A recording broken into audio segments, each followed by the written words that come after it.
Oh, we're taking a little walk, and here's some of last year's mushrooms. This black is Indian pipes from last year, and they're just, they've died, but they're still standing there, dried out. But hopefully, not yet, it's quite cold still, but hopefully we'll be having mushrooms that we can forage soon. I've got a block of chestnut mushrooms. Oh, we're smelling everything there. I've got a sawdust block of chestnut mushrooms flushing at home, and I'll include some photos of that at the end of this video. But we're just mostly getting the dog out today and exercising my back. I got new sneakers that I'm going to try out. They're Goodyear sneakers. I didn't know Goodyear made sneakers. The tread should be good, right? The rest of the sneaker, I don't know, but the tread should be good. You can see we've had a number, especially up front there, I'll show you that later, a number of birch trees come down. Here's one too that's just about ready to go too, fall over. Hey, who's walking who? Come on. Here you can see a starting to fall a birch tree. Now we have this, I don't know what I could call this, but it's wet here, but we have this phenomena of birch trees basically getting to this size then dying. And I don't know what it is. I mean, I've seen these birch trees much older other places, much thicker and not dying, but I don't know whether it's a matter of it's too cold or what, but this one had died before it kind of broke off there at the bottom. So they'll come through and they'll cut that all down, the people that maintain the trails. But birch bark is such an amazing material. It's a perfect material for a fire starter. There's compounds in it that they believe might fight cancer. They've got to do some testing and research on that. That's in the bark. And then there's a fungus that grows on. It's kind of a parasitic fungus that grows on older birch trees that have started to lose their ability to fight off infections. And it concentrates the chemicals that they think might fight cancer in this mass. It's just kind of a black mass. And it makes some other chemicals too. So it's a tree that's very interesting. The other thing is that the Native Americans use these for a lot of things. They built teepees out of them. They've used teepee bark. I was going to say teepees. I should have said canoes out of birch bark. But bark can be used as shingling material. And yes, you could build a teepee and cover it with birch bark, and it would be an extremely durable piece. I have a piece of this that I just had out in the yard, and it's been there, kicking around for years, and it's still in one piece. So the weather hasn't really done that much to it. It hasn't fallen apart and decayed at all. Native Americans would use this to make a vat to boil maple syrup in. So even though it's flammable, if you do it just right, and you keep the fire below the liquid line of what you're putting in it, they would actually use it to boil sap to make kind of a candy. They take that syrup and they'd pour it in snow sometimes, and they'd have this hard kind of candy afterwards. Kind of neat. But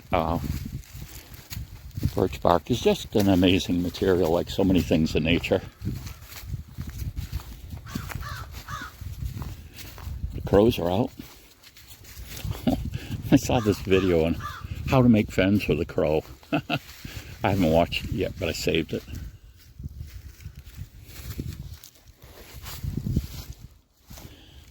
Pink's like, oh my goodness, she's in heaven, getting to smell all these things. She's like, oh yeah, I love coming here. We're driving along and she gets excited when we get to an area where I take her for walks. This is just a little path by our Gorham High School. And really, this little walk up here and back is very diverse for the type of mushrooms that you see in it.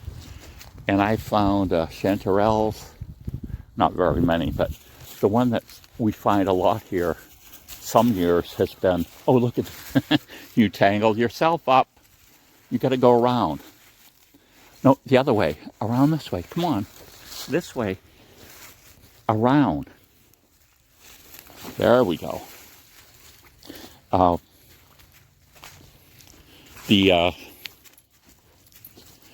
What used to be called bicolor bolete, and now it's called, they changed the name, which escapes me right off. I'll put it below, but some years have been a lot of those here. That's my favorite mushroom to eat. Favorite wild mushroom. Has a nice flavor, and if you pick it before the caps completely unfurl, the texture is really nice. A lot of mushrooms, once they've opened all the way up, then they develop the pores fully or the gills fully. Sometimes they're not as good. The texture, mushrooms tend to get soggy when you cook them, and if they're in a more advanced stage of age, they kind of turn into mush. So picking them before the caps completely unfurl or flatten out is really the thing to do. So here we've got another tree that has fallen. And look at this, you can see the bark peeling here. She's saying, no, don't go anywhere. I have to smell this one spot. But you can see the bark peeling off. And you can, from a live birch tree, if you do it right, and I'm not telling you to do it, but you can peel off layers. Of course, with this old dead tree, all of the bark comes right off. But there's a way to sustainably harvest birch bark from living trees. But it's really an amazing material. Oh, now it's coming to my mind after I looked at that. The fungus I was talking about, it was chaga. And it's this kind of black mass. And people make a tea out of it. There's at least folklore evidence that it does something for you. Very big in some areas like Russia, where they have a lot of birch trees. The weather's really cold, and the claim is that it boosts your immunity system. And what's it taste like? It tastes like, to me, like drinking a stump. I got some, and it was like, well, no, I would have to have cancer to drink something like that. It was bad. I guess some people, it's just what you get used to. Oh, here's our greenery here is wintergreen.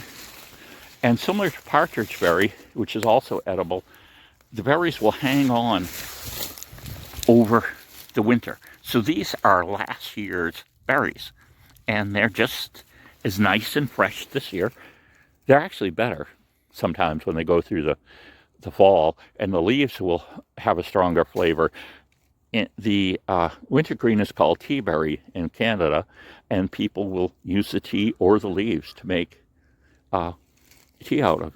And also, wintergreen has a methyl salicylate in it, which is an aspirin type compound, and that's manufactured artificially now, and it's in a lot of the topical pain rubs that you put on yourself. You'll see it will say wintergreen or methyl salicylate, and this is where it originally came from before they started synthesizing it. There's a couple more here too.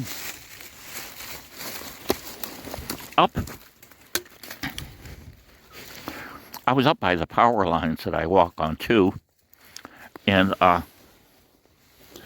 still pretty much snow covered, but there was a huge amount of these wintergreen berries up there. It's the first time I've ever seen enough of them in one location where I would say, oh yeah, I didn't, but let's go out and harvest some, get some. I would think a blueberry rake would work good for these. And I could get a lot of them, and then you can, make candy or do different things with them. And 15 of these would have the same aspirin type effect as one baby aspirin, an 81 milligram aspirin, 15 berries. Right, Pink? I knew you'd agree with me. So here we are looking at that mushroom block I mentioned. So you buy this block, it's in a plastic bag. You cut it open and do whatever they say for controls, temperature and humidity. I was gonna, oh, someone's coming to investigate. I was going to build a grow chamber, and I've got some of the components. I didn't get around to it, and so I kind of neglected this block a little. I put a bag over it, sprayed it for humidity, and like I say, I kind of neglected it, but look what's happened. This is the first flush. Now, they wouldn't necessarily always be this tall, I think. And I had the sides of the bag up higher. And what can actually happen is you can get a pool of carbon dioxide. They breathe oxygen like we do. So the cat's thinking, this is really interesting. It's not catnip, though, is it? So, come on, cat. You don't want to get into this. And so you put a bag over it. You spray the bag to keep the humidity levels. But like I say, and I've got a hole in the bag now. So I cut the bag back down so we wouldn't get that effect of the oxygen deprived. That's usually why mushrooms grow so tall like that. But in this particular mushroom, that's not a problem because you eat the stems of these. And these hold their texture pretty well as cooked. And to me, they're the texture and the flavor, I would say, is the closest to some type of meat product that you could get that's not meat, as far as mushrooms go.